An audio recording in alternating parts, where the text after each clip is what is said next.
नमस्कार दोस्तों। आज मैं आपसे एक बहुत ही इंटरेस्टिंग सवाल पूछना चाहती हूँ। आपके हिसाब से बच्चा पहले सीखता है या पहले उसका डेवलपमेंट होता है? ज़्यादातर लोग कहेंगे कि पहले डेवलपमेंट होता है और फिर बच्चा सीखता है, लेकिन वाइगॉत्स्की की थ्योरी इससे बिल्कुल अलग बात कहती है। वाइगॉत्स्की का मानना था कि पहले बच्चा सीखता है और उसी सीखने की वजह से उसका डेवलपमेंट होता है। यही एक लाइन उनकी पूरी थ्योरी को बाकी सभी मनोवैज्ञानिकों से अलग बनाती है। अगर आप B Ed, CTET, UGC NET, KVS या किसी भी टीचिंग एग्ज़ाम की तैयारी कर रहे हैं तो यह थ्योरी आपके लिए बहुत महत्वपूर्ण है, क्योंकि इससे हर साल प्रश्न पूछे जाते हैं। तो चलिए बिना समय गंवाए वाइगॉत्स्की की पूरी थ्योरी को बिल्कुल आसान भाषा में समझते हैं। सबसे पहले ये जान लेते हैं कि वाइगॉत्स्की थे कौन। लेव वाइगॉत्स्की एक रशियन साइकोलॉजिस्ट थे। उन्होंने सोशल डेवलपमेंट थ्योरी या सोशियो कल्चरल थ्योरी दी। उनका मानना था कि कोई भी बच्चा अकेले सीखकर बुद्धिमान नहीं बनता। उसके सीखने में सबसे बड़ा योगदान उसके पेरेंट्स, टीचर्स, फ्रेंड्स और पूरे समाज का होता है। यानी अगर एक बच्चे को अच्छा एनवायरनमेंट मिलेगा तो उसका कॉग्निटिव डेवलपमेंट भी बेहतर होगा। यहीं से उनकी थ्योरी की शुरुआत होती है। अब सबसे महत्वपूर्ण सवाल, आखिर वाइगॉत्स्की ऐसा कहते क्यों थे कि बच्चा अकेले नहीं सीख सकता? सोचिए, अगर एक छोटा बच्चा पहली बार साइकिल चलाना सीख रहा है, क्या वह पहले दिन बिना किसी मदद के चला लेगा? नहीं। शुरुआत में उसके पापा या कोई बड़ा उसका बैलेंस पकड़ता है। धीरे धीरे बच्चा खुद बैलेंस बनाना सीखता है। यही एग्जाम्पल वाइगॉत्स्की की पूरी थ्योरी को समझा देता है। उन्होंने कहा कि हमेशा सोशल इंटरैक्शन से शुरू होता है। वाइगॉत्स्की के अनुसार learning begins with social interaction. जब बच्चा टीचर से बात करता है, पेरेंट्स से सीखता है, फ्रेंड्स के साथ खेलता है, तभी उसके सोचने समझने की क्षमता विकसित होती है।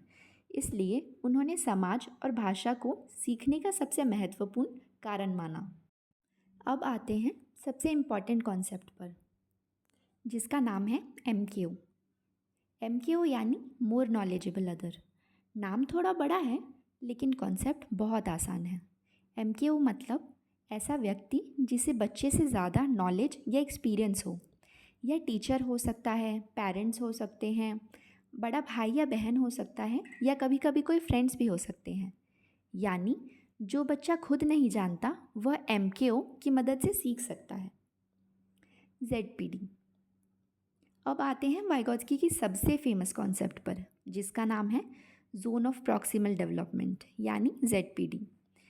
इसको बिल्कुल आसान तरीके से समझिए। मान लीजिए एक बच्चा अकेले डिवीजन नहीं कर पा रहा है, लेकिन टीचर थोड़ा सा हिंट देता है और बच्चा क्वेश्चन सॉल्व कर लेता है। जो बच्चा अकेले नहीं कर सकता था लेकिन हेल्प से कर सकता है, उसी को ZPD कहते हैं। एग्ज़ाम में अगर ZPD पूछा जाए तो यही डेफिनेशन लिखनी है। अब बात करते हैं स्कैफोल्डिंग की। स्कैफोल्डिंग का मतलब है शुरुआत में बच्चे को सपोर्ट देना और जैसे जैसे बच्चा सीखता जाए वैसे वैसे सपोर्ट कम करते जाना। पहले टीचर पूरा आंसर समझाते हैं, फिर सिर्फ हिंट देते हैं और आखिरी में बच्चा खुद आंसर लिख देता है। यही स्कैफोल्डिंग है। तो दोस्तों, अगर पूरी थ्योरी को सिर्फ एक लाइन में याद रखना हो तो बस इतना याद रखिए। वाइगॉत्स्की कहते हैं कि बच्चा अकेले नहीं सीखता, वो सोसाइटी, लैंग्वेज, टीचर, पेरेंट्स और फ्रेंड्स के साथ इंटरैक्शन करके सीखता है और इसी वजह से उसका कॉग्निटिव डेवलपमेंट होता है। इसलिए वाइगॉत्स्की की थ्योरी सोशल डेवलपमेंट थ्योरी कहा जाता है।